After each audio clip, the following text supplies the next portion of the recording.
আমার কোমর থেকে পা পর্যন্ত তারা রোলিং করতো। পায়ের তালুতে যতক্ষণ পর্যন্ত আমার সেন্স থাকতো ততক্ষণ পর্যন্ত তারা টর্চার করতো। এরপর আমাকে ঝুলিয়ে রাখতো, প্লাস দিয়ে আবার নখগুলোকে তারা তুলে নিত। আমি পরে শুনতে পেয়েছি যে আমাকে গ্রেপ্তারের পূর্বে তারা যেহেতু আমাকে মোবাইল ট্র্যাকিং করেই আমাকে আইডেন্টিফাই করেছে আমি কোন জায়গাটা অবস্থান করছি, দীর্ঘ সময় তারা পেয়েছে। আমি শুনেছি যে পুরো 1 কিলো মানে এরিয়া জুড়ে তারা তাদের প্রশাসনের প্রস্তুতি ছিল। প্রত্যেকটা বাসার সাদে সাদে নাকি তারা প্রশাসনের বলা যায় যে আর্মস ক্যাডারদেরকে তারা মানে প্রস্তুত রেখেছিল যে আমাকে গ্রেপ্তার করতে গেলে তাদের কোনো কিছু হয়ে যায় কিনা। মানে আমাকে এতটাই তারা আতঙ্ক মনে করতো, এতটাই তারা ভয় পেত, মনে করছে যে আমাকে গ্রেপ্তার করতে আসলে মনে হয় বড় ধরনের একটা যুদ্ধ লেগে যাবে। আসসালামু আলাইকুম। আলোচিত শিবির সভাপতি দেলোয়ার তৎকালীন শিবিরের সভাপতি ছিলেন, অর্থাৎ 12 এবং 13 সেশনে ইসলামী ছাত্র শিবিরের সভাপতি হিসেবে যিনি দায়িত্ব পালন করেছিলেন তার নাম দেলোয়ার হোসেন। আপনারা তাকে কম বেশি সবাই চিনেন, কারণ তারপরে বাংলাদেশের সবথেকে বর্বর নির্যাতন করা হয়েছিল। তার কোর্টে নেওয়ার দৃশ্য দেখে গোটা বাংলাদেশ কেঁদেছিল। সুপ্রিয় দর্শক, সেই শিবির সভাপতি তিনি নিজেই তার নির্যাতন, তার গ্রেপ্তারের কথা বর্ণনা করেছেন। তাকে গ্রেপ্তার করার দৃশ্য, কি করে পুলিশ 1 কিলোমিটার দূর থেকে তার বাড়িঘর এবং এলাকা, পুরো এলাকা 1 কিলোমিটার দূর থেকে ঘিরে ফেলেছিল এবং প্রত্যেকটি বাড়ির ছাদে এবং নিচে পুলিশ ছিল, পুলিশ মোতায়েন করেছিল এবং তাকে গ্রেপ্তার করার পর একটানা 54 দিন তাকে রিমান্ডে নিয়েছিল। তার হাতে পায়ের প্রত্যেকটি নখ তারা খুঁচিয়ে খুঁচিয়ে উঠিয়ে ফেলেছিল। সুপ্রিয় দর্শক, তিনি যে বর্ণনা দিয়েছেন নিজ মুখে, চলুন আমরা শুনে আসি ইসলামী ছাত্র শিবিরের সাবেক সভাপতি দেলোয়ার হোসেনের নির্যাতনের গল্প তার মুখ থেকে আমরা। যে আমি গ্রেপ্তার হয়েছিলাম 2013 সালের 31শে মার্চ। আমি তখন আমার কেন্দ্র সভাপতি দ্বিতীয় মেয়াদ তখন শুরু হয়েছে কেবলমাত্র। আমি 2012 এবং 2013 দুই সেশনে আমি কেন্দ্র সভাপতি ছিলাম। প্রথম সেশনের পরে দ্বিতীয় সেশন শুরুতে আমি গ্রেপ্তার হলাম।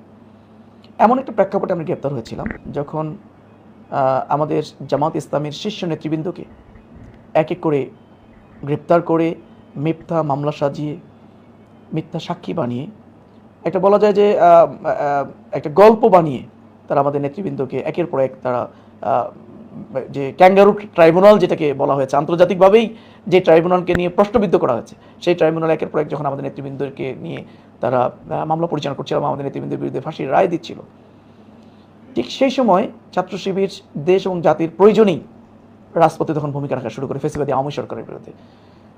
মানে আমরা তার আগের প্রেক্ষাপট যদি যাই, যে 2009 সালের একবারেই 25 ফেব্রুয়ারি এবং 26 ফেব্রুয়ারি বাংলাদেশ ইতিহাসে বড় ধরনের একটি ঘটনা ঘটে যায়, যেখানে রাষ্ট্রের দুইটা শক্তি, প্রধান শক্তি, একটা শক্তি হলো সীমান্তের অতন্ত্র প্রহরী, আরেকটি হলো দেশের স্বাধীনতার সার্বভৌমত্বের অতন্ত্র প্রহরী। দুইটাই দেশপ্রেমিক শক্তি। এই দুইটা দেশপ্রেমিক শক্তির বিরুদ্ধে একটা গণ্ডগোল, একটা মারামারি, একটা যুদ্ধ বাঁধিয়ে দিয়ে মূলত দুইটা শক্তিকে নষ্ট করার জন্য, তাদেরকে দুর্বল করে দেওয়ার জন্য আমাদের পার্শ্ববর্তী দেশ ভারতের প্রেসক্রিপশনে তখন কেবলমাত্র ক্ষমতায় আসা আওয়ামী লীগ এই কাজটি করেছিল।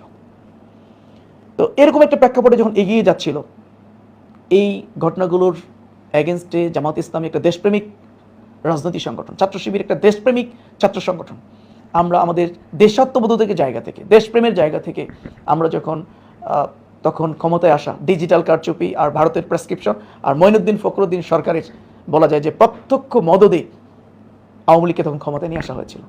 তারা এসেই যখন এই ধরনের দেশ বিরোধী, দেশের স্বাধীনতা সার্বভৌমত্ব বিরোধী এবং মুসলিম বিদ্বেষী যখন একের পর এক কর্মকাণ্ড তখন তারা পরিচালনা করছিল এবং বাংলাদেশের মানুষকে পার্শ্ববর্তী যে রাষ্ট্র ভারতের কাছে একটা গোলামির মতো করে বানানোর জন্য যখন তারা চেষ্টা করছে, ঠিক সেই সময় ছাত্র শিবির রাজপথে নেমে আসে, দেশ এবং জাতির স্বার্থে তারা রাজপথে নেমে আসে। তখন আমি ছিলাম কেন্দ্র সভাপতি। বলা যায় যে সেই সময়টাতে রাজপথ হচ্ছে উত্তাল, ফ্যাসিবাদী আওয়ামী সরকারের বিরুদ্ধে উত্তাল মানে চলছে, আন্দোলন চলছে। এর প্রেক্ষাপটে আমরা দেখেছি যে কোরআনের পাখি আল্লামা দেলোয়ার হোসেন সাঈদী আন্তর্জাতিক খ্যাতি সম্ভাবনা অপাস্তরে করা, যার অপরাধ ছিল শুধুমাত্র জামাত ইসলামী করা। 1971 সালের যিনি জামাত ইসলাম করতেন না, 71 সালের কোনো ঘটনার সাথে তার ন্যূনতম কোনো সম্পর্ক ছিল, তিনি ওপেন চ্যালেঞ্জ করেছিলেন, শুধুমাত্র জামাত করার অপরাধে রাজনৈতিক প্রতিহিংসার শিকার হয়েছিলেন তিনি। তাকে গ্রেপ্তার করে সেই সময় তার বিরুদ্ধে ফাঁসির রায় দেওয়া হলো। এই ফাঁসির রায়ের বিরুদ্ধে সারা বাংলাদেশব্যাপী একটা আন্দোলনের ঝড় তৈরি হয়েছিল। বলা যায় যে মহিলারা পর্যন্ত, সর্বশ্রেণীর মানুষ সেই সময় রাজপথে নেমে এসেছিল। এবং সেই সময় আপনি জানেন যে তখন এই ফ্যাসিবাদী আওয়ামী সরকার খুনি হাসিনার নির্দেশে সারা বাংলাদেশে এই আন্দোলন, কোরআন প্রেমী মানুষদের উপরে, আন্দোলনরত মানুষদের উপরে কীভাবে নির্বিচারে গুলি চালিয়ে প্রায় 450 ভাই এবং বোনদেরকে তারা শহীদ করেছিল। সেই আন্দোলনে আমরাও মাঠে ছিলাম। বলা যায় যে যেহেতু জামাতের অধিকাংশ নেতৃবৃন্দই জেলখানায় ছিল, তখন প্রশাসন মনে করতো যে জামাতের মূল নেতৃবৃন্দ সবাই জেলখানায়, তাদের বিরুদ্ধে একের পর এক তারা ফাঁসির রায় দিচ্ছে, এরপরেও রাজপথে জামাত এবং ছাত্র শিবিরের আন্দোলন দুর্বল হচ্ছে না, বরং আরও ক্রমান্বয়ে শক্তিশালী হচ্ছে, দুর্বার আন্দোলন হচ্ছে, বেগবান হচ্ছে। তখন তারা মনে করতো শিবিরের সভাপতি হিসেবে এই কাজটা আমি করছি।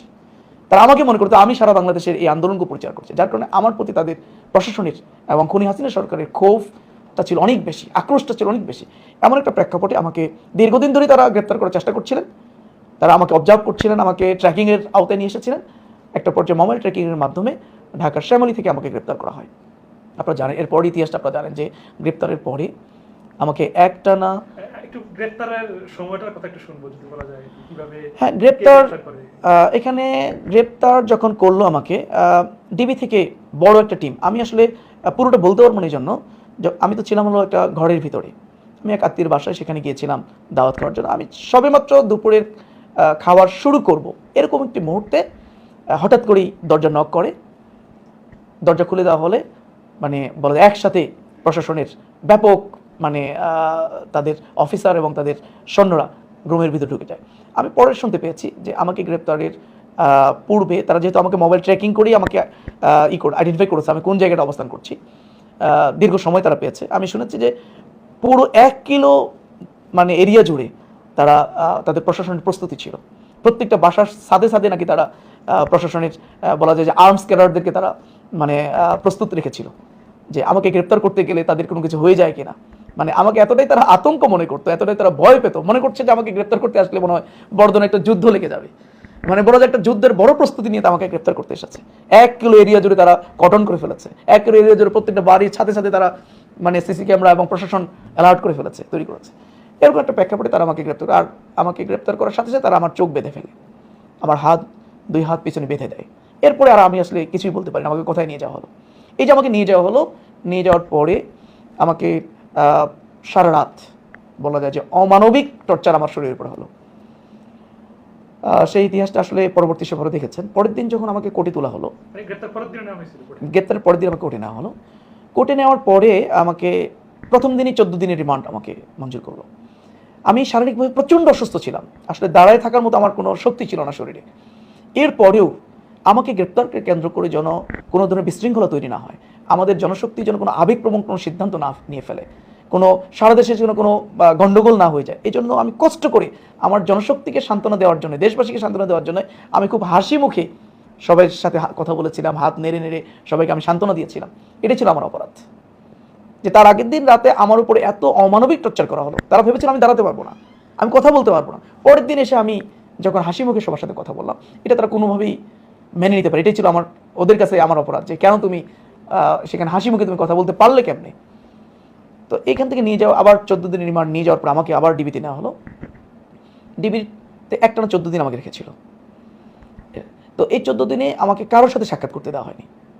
ম্যাক্সিমাম সময়টুকু আমার চোখ বেঁধে রাখা হতো, হাত বেঁধে রাখা হতো, এবং বলা যায় যে নির্যাতনের সর্বোচ্চটুকু তারা আমার শরীরের উপরে তারা প্রয়োগ করার চেষ্টা করেছে। একটা পর্যায়ে মানে এক্সপ্লেইন করা যায় কিনা, আমি দুঃখিত যে এগুলোকে এক্সপ্লেইন করা আসলে রিমান্ডের যে কাহিনীগুলো, আসলে এটা আপনারা জানেন যে প্রশাসনের রিমান্ডের নানা ধরনের ক্রাইটেরিয়া আছে। আমাকে যদি বলি যে রোলিং করা, আমার শরীরের উপর দিয়ে তারা রোলিং করেছে। আমরা দেখি যে আমার রাস্তাঘাটে মানে যারা ইঞ্জিনিয়ার তারা রাস্তাঘাট শক্ত করার জন্য, মজবুত করার জন্য রোলিং করে, উপর দিয়ে রোলিং করে, রাস্তার পিচের উপরে রোলিং করে। সেই ধরনের রোলিং করা হয়েছিল আমার উপর দিয়ে, যেন আমার মাংসপেশিগুলো যেন থেতলে যায়, আমার শরীরের যে নার্ভগুলো যেন নষ্ট হয়ে যায়, যেন তারা আমার কোমর থেকে পা পর্যন্ত তারা রোলিং করতো। পায়ের তালুতে যতক্ষণ পর্যন্ত আমার সেন্স থাকতো ততক্ষণ পর্যন্ত তারা একটানা তারা আমার পায়ের তালুতে তারা করতো, টর্চার করতো, তারা মারতো। এরপর আমাকে ঝুলিয়ে রাখতো, দীর্ঘক্ষণ পর্যন্ত তারা ঝুলিয়ে রাখতো। এরপরে যেই কাজটা করতো, তারা প্লাস দিয়ে আমার নখগুলোকে তারা তুলে নিত, প্লাস দিয়ে আঙ্গুলগুলো তারা খুব মানে কষ্ট দেওয়ার জন্য প্রচণ্ড রকমের তারা করতো, চাপ দিয়ে রাখতো। এইভাবে নানা ধরনের মানে, আর এমনি লাঠি দিয়ে তো পেটানোটা তাদের কাছে করে খুব, এটা হলো তাদের কাছে সবচেয়ে নর্মাল টর্চার হলো লাঠি দিয়ে পেটানো। এর বাইরে ইলেকট্রিক শক, এরপরে রোলিং করা, এরপরে কমোডের মধ্যে পানির মধ্যে মুখ ঢুকিয়ে রাখা দীর্ঘক্ষণ সময় পর্যন্ত, যেন আমাকে কষ্ট দেয়, আমার সেন্স থাকা পর্যন্ত তারা আমাকে কমোটের মধ্যে, পানির মধ্যে তারা আমার মাথাকে ডুবিয়ে রাখতো। এই ধরনের নানা ধরনের মানে টর্চারের ক্রাইটেরিয়া। সুপ্রিয় দর্শক, বিষয়টি আপনারা কীভাবে দেখছেন অবশ্যই আপনাদের মূল্যবান মন্তব্য কমেন্ট বক্সে জানাবেন। সবসময় সত্য নির্ভর তথ্য পেতে স্বাধীন Bangla TV YouTube channel subscribe করে আমাদের সাথে থাকুন। আসসালামু আলাইকুম রহমতুল্লাহি ওয়া বারাকাতুহু।